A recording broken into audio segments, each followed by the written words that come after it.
Amen. Praise the Lord. We celebrate not only the achievements and sacrifices of our brethren, but also we recognize the unfailing goodness and mercy of God throughout 2024.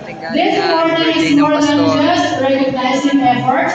It is a testament of how God has worked through His people using their hands, hearts, and dedication for His glory. And to hand the award, may we respectfully Yan po ang aming magiting call musician. our Pastor Johanna to come up on stage to hand the award, to be assisted by Sister Nicole. And at this point, we will proceed to the Happy awarding of birthday po, Pastor certificate. Biloria. Okay. For joy of sacrifice. And allow me to read the salutation first.